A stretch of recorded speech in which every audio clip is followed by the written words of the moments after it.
I want to hear about how all this started, and I'm very interested about the work overseas and the education, and maybe what some of that looked like.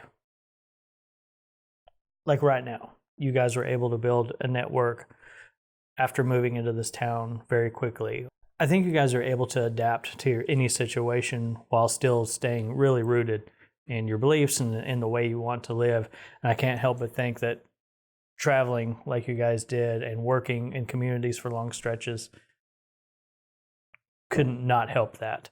Mm-hmm. So maybe I'm super interested about when you first went, like what that first experience was, and like what were some of the big revealing moments of actually setting foot and realizing you're way far away from home for the first time.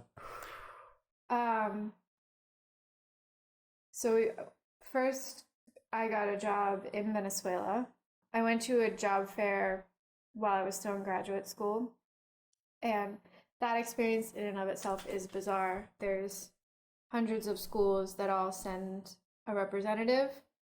You have 2 hours where you're led into a conference room where every school has a table, and you're running around trying to get an interview with the superintendent or whomever, the principal from that school, over the next 2 days.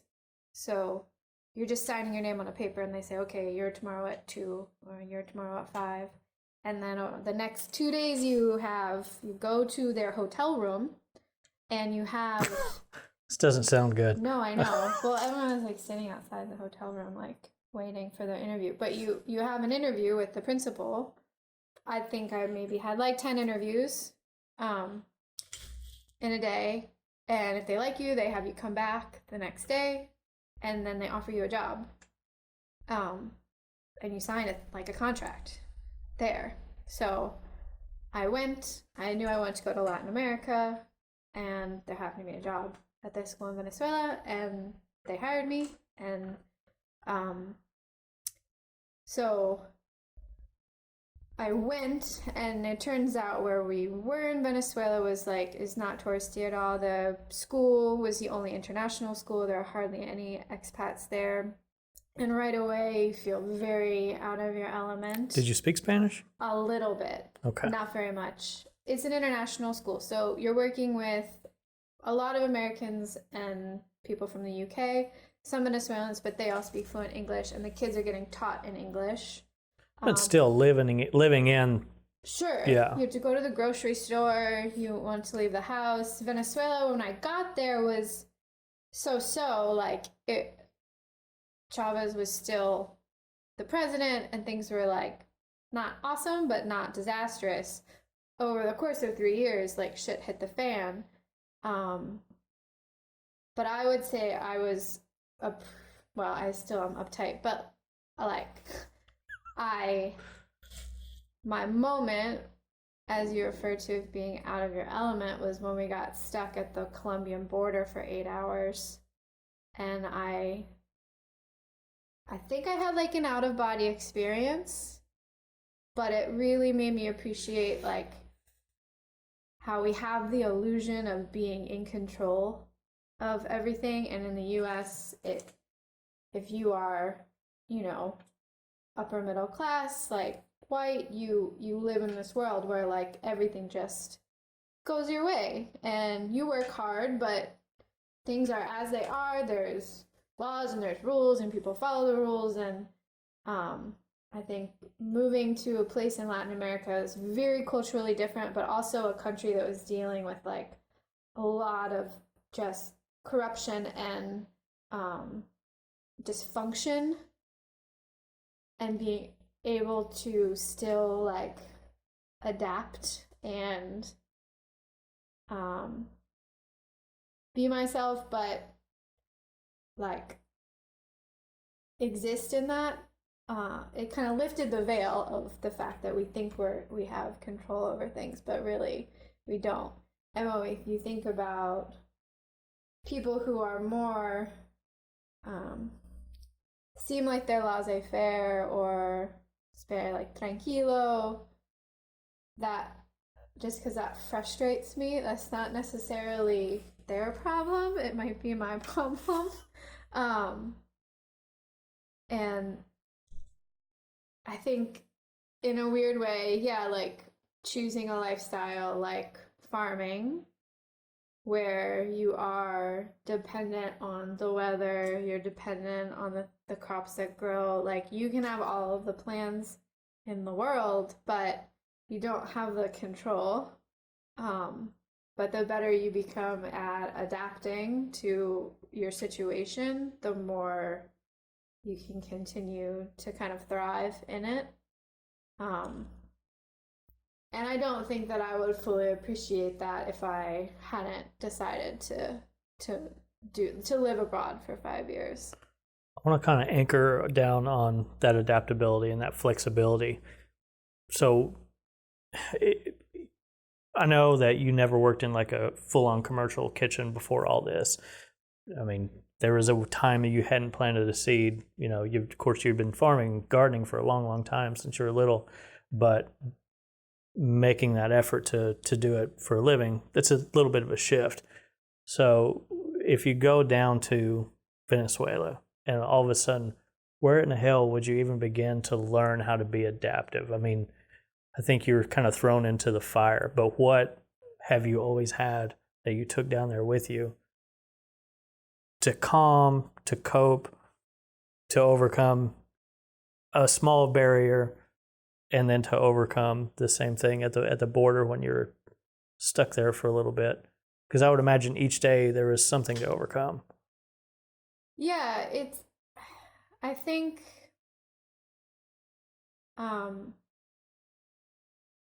I think having a kind of deep-seated faith in that if I try, whatever, it's like hokey, like you can't succeed if you don't try or whatever. And maybe it's from having like a very supportive upbringing and a pretty easy life where, you know, not too many things did go wrong, that like you have more of a freedom to experiment and try things. And but even just as an educator, if I could instill in my students like this idea, okay, you come up to me with a question, I might not know the answer, but like we can figure it out. I'm not a teacher because I have all the answers. I'm a teacher because I'm here to like help you figure things out. Frameworks. And everybody, most people, or everyone in some capacity has the capacity to figure things out. And that is, I think, that's a great gift to just, again, have that faith or that like deeply founded belief that if you try it enough ways, you're going to figure it out. And the more you're willing to try, the better of a problem solver you become. It doesn't matter what the problem is, you're going to be able to solve it more quickly, more efficiently. The tools or the problem might change, but like your approach is going to get better, but you have to actually like try. Yeah. And it's not, and things are not prescriptive. Like there isn't one way to do everything. Like which is interesting, like about being in Japan after being in Venezuela, like the two places could not be any more different. But what is so much of a learning experience to be in a culture where there seems to be a rule for everything. Like that's the foundation of their culture. But it means that if you are not 100% Japanese or perceived as 100% Japanese, and they don't assume that you know all the rules, there's a bubble around you, because if you don't know all the rules, then how can we have any kind of interaction? There's too much risk. And I think people get probably sucked into that mentality too, of like there has to be a right way to do something, and if there's a right way, then if I'm not doing it that way, I'm doing it the wrong way, which is a fallacy. You went right where I wanted to go. Okay. So in this adaptability and in this flexibility, when we talk to somebody that they're just going to start farming, or God forbid that we even put forth the notion that we can do added value products, which means a whole new career and a whole new set of skills, I'm not saying it's not hard work. We both know that it's a lot of juggling of different skills, but we also both know it's not rocket science and it's possible. I've done it. You've done it.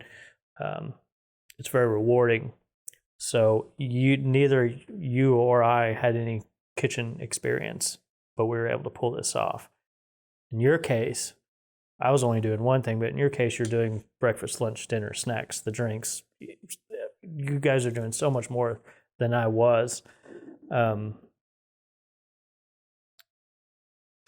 For people that come in that think that they have to have X equals Y and Y equals Z, let's talk about the multiple ways to do stuff. And let's talk about how you first walked into the kitchen and decided, this is the skill I'm going to bring from my home kitchen, and now we're going to scale it up to feed X amount of people. I think it's important. I always really enjoyed feeding people. I also really enjoy eating. And I know what I think is delicious. Like, there are people who food is nourishment or whatever. But I feel like a kind of important starting point, especially if you don't have like professional culinary experiences, you got to know what is good. Like, either you need to have like an idea of what is really good food, or you got to have somebody around you that you can taste all your food that knows. And however you get there, like, I don't think it matters. I mean, you have to go to your food safety class and make sure that you are not poisoning anyone, but I feel like that's crucial. And probably a part of that too, in terms of having something that's fulfilling to you. Like, I love feeding people. I've always loved hosting people, and that's really gratifying for me. So yeah, like how you decide what you're gonna cook, starting with things that you're comfortable with, but like, what can you do how can you push your own boundaries? Yeah. That's what I feel like I'm doing all the time, is just rationing up, not the complication of it, but how can we make this just a little better, a little better? Yeah, and that's maybe a kind of an inherent quality in myself too, like being an artist and like, yeah, wanting to excel at like in the creative process. And just recognizing that it is our art form or an art form. And for some people, the recipe might be well enough. But I think the people that can look at it from, how can we add like our soul into it, it just gets so much better. People taste it. Yeah. What in a previous conversation, you mentioned that you learned from some of the various sous chefs that you guys have had come in how to cook, how to cut more efficiently. Or I don't know. I would like to. I'm curious about that, of just how watching other people that some in that type of industry go, well, I can't learn from anybody from beneath me. Not that they're beneath you or any kind like that, but let's talk about learning from everybody. Every interaction could be a learning experience, for good or like, I know I don't want to do it like that, or that's a really efficient way to do that. How simple. Yeah, I mean, I guess I have an awareness just through like movies and TV and talking to people that have been in the food industry of like a very hierarchical environment in a commercial kitchen.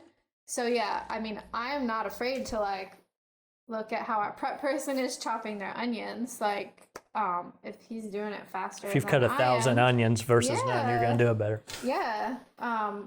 Or yeah, like, oh, if you throw those in ice water, the carrots will curl, or like just little stuff like that. I think is a benefit of not coming at it from a more conventional angle, where for sure I'm gonna be having more communication with the people that actually know how to do the work, and it's not like like, I feel oftentimes it's like ignorance is bliss on a lot of this stuff. If like, we're gonna do this, we're gonna feed all these people, I have no idea how to do it, you're gonna figure it out, right or wrong. Yeah. And hopefully it's delicious. So you guys are introducing a lot of new foods to a conservative market. Okay, there we go. I can't imagine that you guys roll something out and everybody knows what it is 100% of the time, even fairly common things. So what are some, coming from a vegan vegetarian background, serving a world of carnivores, that you're introducing a little health, you're introducing a lot of local and some, I really liked what you said earlier about using few ingredients. Mm-hmm. I would imagine you guys just get a ton of questions, and I'm curious to see what people are asking here, because I think this is going to be a good gauge for a lot of people of even beginning to broach some of the healthier aspects of it. Yeah. Well, honestly, one of the most common things we get is people want to have like the macronutrient breakdown of the meals that we're making, or like the calorie counts, and like, and I just say we can't do it. Like our focus, our prime drive is based on utilizing the things that we're growing. And like, please trust that you are getting like vegetable dense, nutrient dense, like good food. In comparison to anything else they could get. Yes. And I'm also just like morally and ethically opposed to diet culture, and I just don't like want to feed the beast in terms of like, you're on the keto diet or you're on this diet. Like, you know, how can we just become more like intuitive eaters who are more connected to our food and listen to our bodies? And like, so yeah, we'd probably get more clients if I could figure out a way to do. That's a lot of time and a hell of a lot of expense. You can't even really do it. No, because we change our menu every single week. Yeah, it's not feasible at all. But and that's usually one of the things that I tell people. Like, our primary objective is to utilize what we're growing, which means I'm looking out at the farm every week and saying, okay, what's going to be ready to harvest next week? And so that's what we're basing the menu off of, and we don't have the capacity at our scale to provide that information. Yeah. And that works for some people. Do you feel that people are asking that is because they are on keto or they are on that other diet and they have to fill in that box and do that thing? Yeah, Weight Watchers or whatever their points. But, you know, people don't stay on diets, like, because diets don't work. So, truth. If we keep doing our thing, like maybe when they get off that keto diet, they'll come back and get some food from us. But yeah, I think for some people, then it's just not going to work for them right then. In terms of dealing with like introducing people to food that's vegan, I've tried to be pretty like crafty in how we orchestrate our menu. Like, things that are vegan are just like very subtly marked with a V, and there is a vegan option for a subscription. But I very much want people to be like, often every week, 2 out of the 5 dishes we make are vegan from like our mains. The salad's always vegan, the vegetable soup is always vegan. But if you called it vegan salad. It's seasonal salad. Yes. And I try really hard to not rely on using tofu or even tempeh. Like, we do use those, but as much as I can, I'm trying to use like beans or just heartier vegetables in those dishes. Also, because I think anybody should be doing that. Like, living in Venezuela for 3 years, you couldn't get a block of tofu. Like, and I already had kind of like expanded my diet before we moved abroad, but that was a pretty educational experience of like, I'm living in a country where literally the only thing that I can eat is beans and vegetables. And so doing that for 3 years helped me, realize you don't have to lean on those as a crutch, but it also makes it more inviting for people that maybe are used to having meat with every meal. So I think we're doing that. Everything we sell at the farmer's market is vegan. That's because we don't want to have to deal with the agriculture department, and we don't have signs up or anything. And if you're vegan, you know how to find the people that are making it, and then I don't have to worry about scaring other people away. I like that.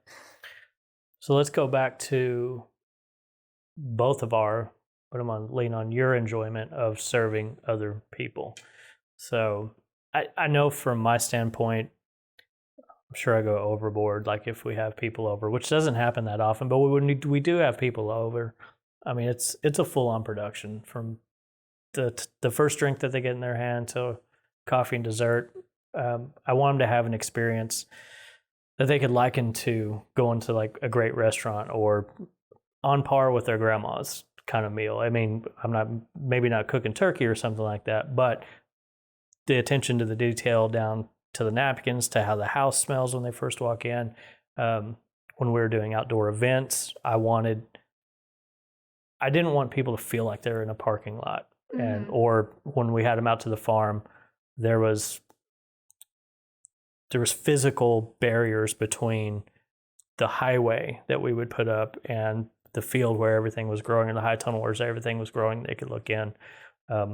I wanted to be just totally immersed in all the little details. So from your standpoint of having people over or doing a catering gig or something like that, what little things are you thinking of that probably nobody else thinks about that are important to you? Oh, see that my focus is still really more on the food. I'm learning a lot about the more subtle elements of the presentation and for events.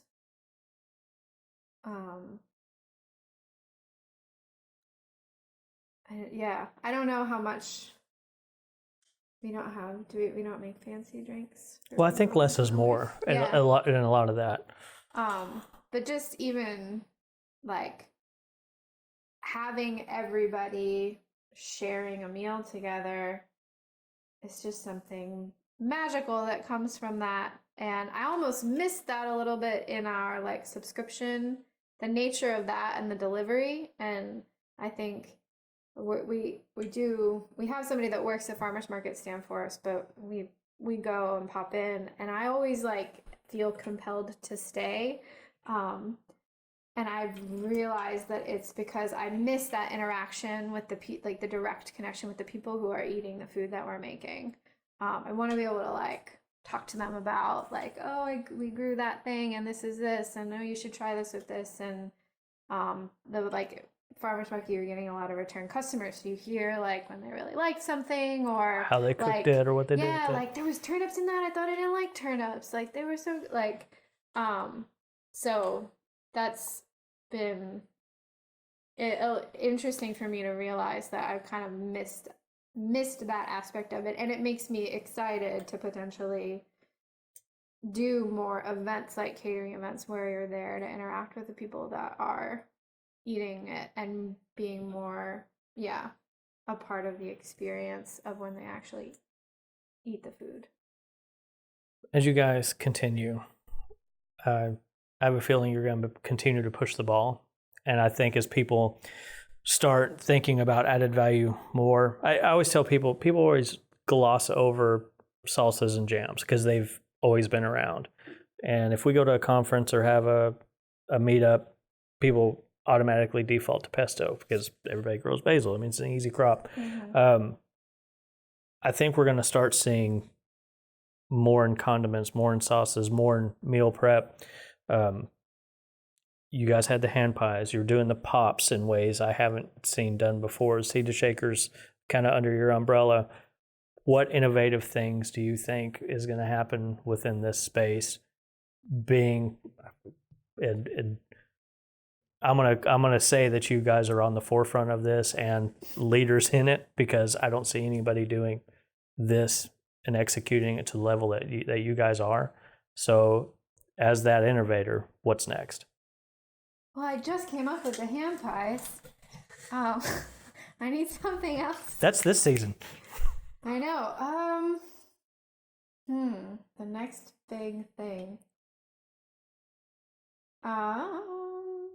Yeah, well, you mentioned like jams and there is nobody at our farmers market doing jams, and like we're gonna get on that for sure. We were just talking about like fermented things. Joe, we make kimchi at home. So I think that could be, and our pickles like did phenomenally. Like we sold out of pickles at the farmer's market like every time, just cucumber refrigerator pickles. Yeah. So I think starting even in this like small town, I mean, people when we would do kimchi on like some of our food truck dishes, like people were into it. So fermented, not just refrigerator pickles, like fermented cabbage, and you can do kimchi with radishes, which are like one of those things. Napa cabbage, we're growing it, but that's a trickier thing to grow. Sure. Daikon, any kind of radish. Joe's done kimchi with whole radishes, and you know you can't not grow radishes, so that could be the next thing. I like how you guys, like the very bottom of the jar to the top, you guys are, if you're not growing it, like on the pizzas, you guys was making the dough. On the tortillas, you guys have always made those from scratch. I've just always appreciated the depth of which you take things from the scratch kitchen model. Yeah. So I think a lot of that also is coming. I know you guys are looking at the events kind of space. If you could snap your fingers right now and throw an event tomorrow without having to play, like just like that, what would that look like for you? Not Brandon's, not anybody else's. What's your idea? Like if you could have a badass night with all your friends from yoga, what would that look like? What would you present to them? I really like the idea of a farm event, with like a good like some kind of structure for that was like screened in or something that was like in place on the property. But in terms of like I don't know. I think that doing the pizza in the wood fire oven is really fun and is like interactive and it takes time. So over the course of an event, I think that would be kind of ideal along with appetizers. You get to see how it's made, and Joe's really good at throwing the pizzas up in the air. So there would be pizza. Yeah, you could have those fancy drinks. We've started to get really good at making ice cream. Oh, you could do floats. Could you make root beer? You could make your own. You could make your own soda and do ice cream floats. Dessert. And I just started this hand pie thing, so now I'm like on this like pastry mindset. I've got non-hydrogenated rainforest safe palm oil shortening in my car, and I'm gonna mix the right kind of flour. You need the right protein content. It's all, you have to be like excited Go about get that it. baker's flour. Well, I won't hold. Yeah. Gotcha. Figuring it out. Yeah, pastries, stuff. We've talked about having just a dumpling restaurant someday because you can wrap anything in dough and it's delicious. So you can have like Korean dumplings and empanadas, and you can have your arepas and your ham pies, and you like just put whatever you want in it. I'm excited. I want to go to this. Dumps.